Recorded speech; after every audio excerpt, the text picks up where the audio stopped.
but I thought we'd have a look at the Classic 350 and how I've set it up for touring, and see what you think of what I've done.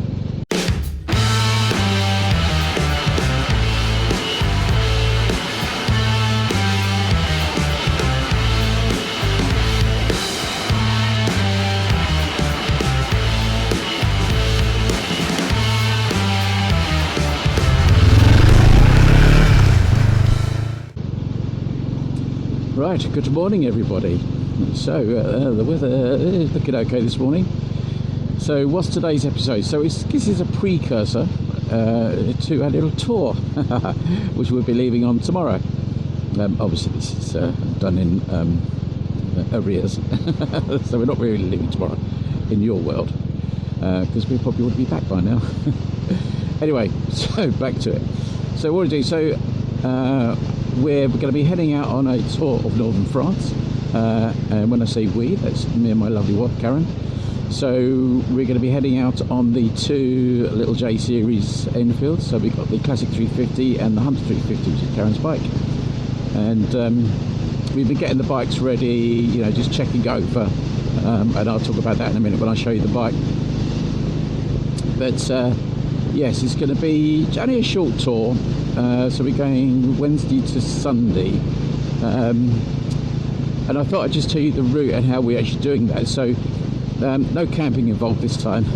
So we'll just be we're heading out on the night ferry from Portsmouth. So we're doing the Portsmouth to Caen ferry route with Brittany ferries. Now I'm not a huge lover of Brittany ferries. I think they're quite expensive. I think there's lots of add-ons, and you get your, you know, you got to have, if you're going to do the night free, you need a cabin, and that, it all adds up really on a motorbike. So, but anyway, so that's not the cheapest way of doing it. I think the Dieppe route is better, but it's just a bit longer. But it means we can get into northern France, and we can get into northern France early in the morning. So we will actually arrive local time, I suppose, and get off the boat by about 7:30, which means you sort of gain a day, if you like, and that's the plan. So from Caen, we're going to head to Bayeux. Apparently there's some sort of rug, quite a big long rug you can look at, and then we're going to stay, we're going to go from Bayeux, we're going to head along the coast, and then we're going to head south, and end up at Mont Saint-Michel, where we're going to be staying, not in the castle but sort of nearby, and overnight. So we're going to have a nice day there. We're going to get breakfast in Bayeux, that's the plan. And then the following day we're going to head towards Le Mans and have a look at Le Mans City, and maybe get a look at the racetrack, and maybe visit the museum and all that sort of stuff, which would be very nice. And then the following day we're going to stay sort of north of Le Mans. It's going to be heading back, I suppose, towards Caen, but we're going to try and pick a place. We might head up to the coast and head east of Caen. We're going to work that out. So we're not booked the last night yet, so we're going to play that one by ear. All the accommodations have been booked via booking.com, which is great, and I use that all the time, as you know, and I used it all through Africa, and it's just really good. And it means you can pay for stuff here without worrying about getting currency, because you've already paid for it, and that was a real bonus actually in Africa. So yeah, that's a useful tip, that if you use booking.com to book your accommodation en route, you don't need to find currency. You don't have to use up valuable currency like it was in Morocco and places like that, because sometimes it was hard to get currency out of cash machines and things. So it just means it takes a big chunk of that worry of finding currency. It's not really a worry in France, but you know, just an interesting tip.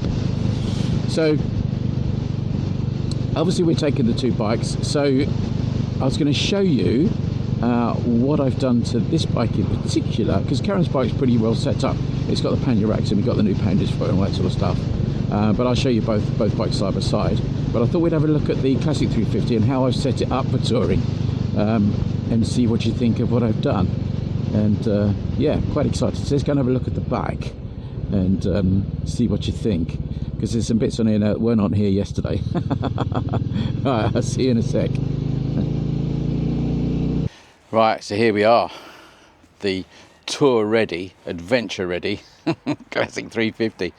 So I've made a few changes to it. It's mainly just added bits really. but just to make life a little bit easier for us, and with the navigation and that sort of thing, and just a general feel of the bike really. So let's grab the camera, I'll show you around, and you can see what I've done to make it adventure ready. Come on, let's have a look. Right, so the first change, sort of structurally if you like, I've added the engine guards. Now these have come straight off the Meteor, my Meteor, so they're a direct fit, there's no issue, they're exactly the same pattern. Pretty simple fitments actually. You've got the main bar that goes through there, that's one of the engine mounts. So it's a longer bar, longer sort of pin if you like, that goes through there, so I just took that off the Meteor and then I'll just swap them over. But that's fine, and then they're connected up the top here, just with a couple of screws as well. You've got Allen keys so you can undo it, and then you can reroute the cable that goes through. But I've kept, they hadn't done that on the Meteor, but I kept the I don't know if you can see that, the cable tidy there, so I've kept that when I fitted those. But really easy to fit, only took sort of like 20 minutes really. Pannier wise, so for luggage I've got those Oxford panniers. These are nice, they got waterproof liners. They need sort of filling out though, there's nothing rigid in there, they need filling out. But on this side you can see where I filled it out, so this has got all that, the cook kit in it.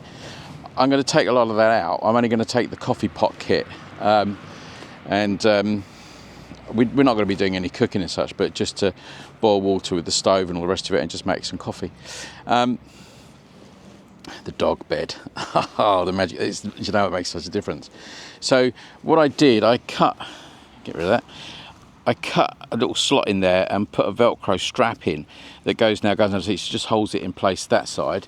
And then on this, the back end, I've just got the straps that hold the panniers together, and just wrap it over there, so it just keeps it in place. And I've been riding it all morning, it's not been a problem, so that's good.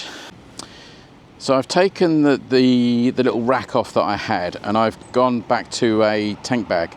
The reason I've done that is because the thing kept sort of sliding off, and the suckers kept going undone, which was going to be a pain. So I had this little bag. Actually, Gary gave me this from when I bought the Stonello, so it's a nice little bag.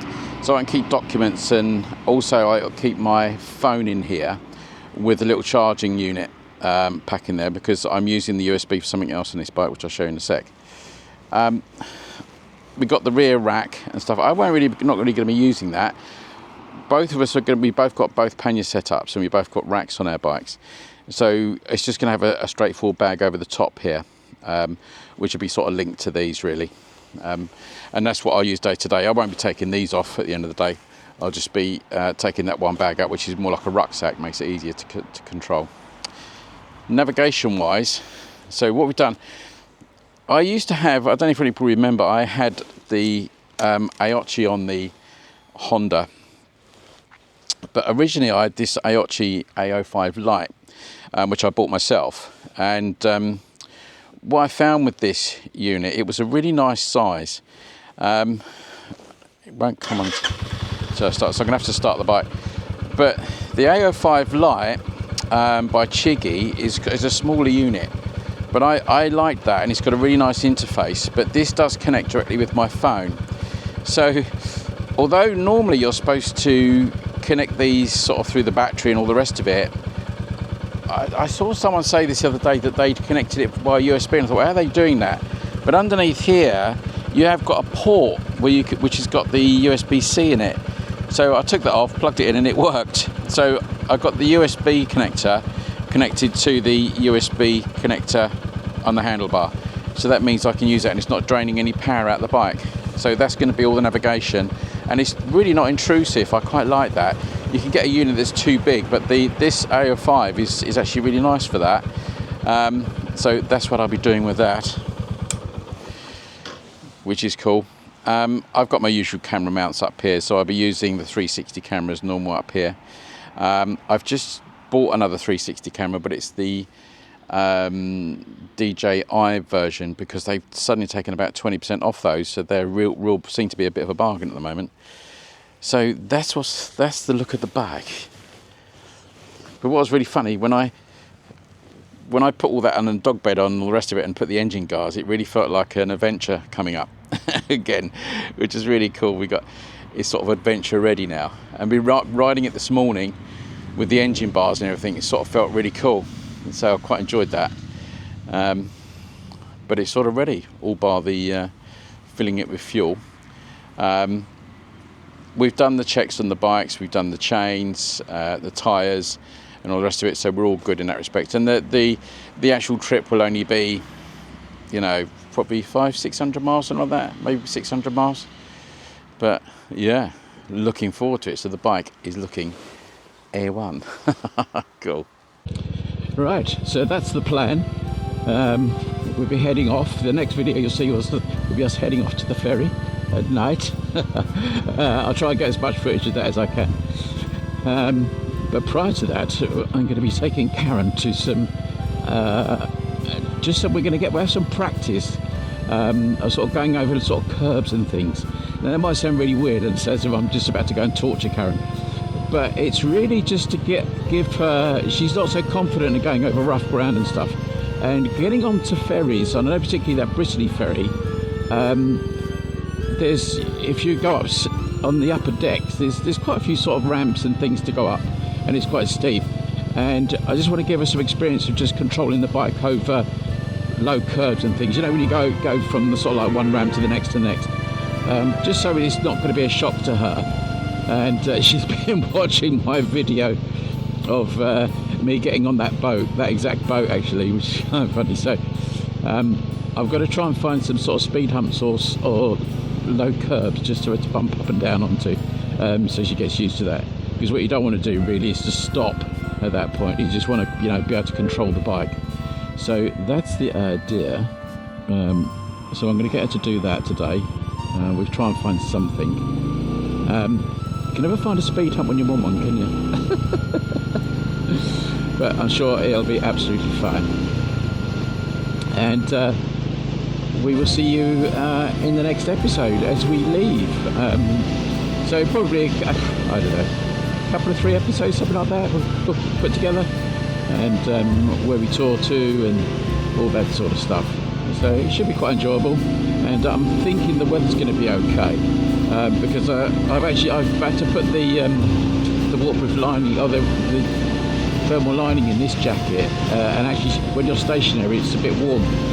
We're in that sort of in-between period, aren't we, between thermal, no thermal and all the rest of it, so I'm hoping this is going to be alright, this jacket. It's the most unwaterproof jacket I've got, so I will be taking additional waterproof, but I don't want to be too cluttered up with stuff really, if I can help it. So that's the idea. Right, stop waffling, Paul.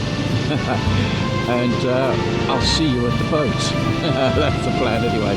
Right, take care everybody, look after yourselves, ride safe please, and I'll see you on the tour. Take care, see you soon.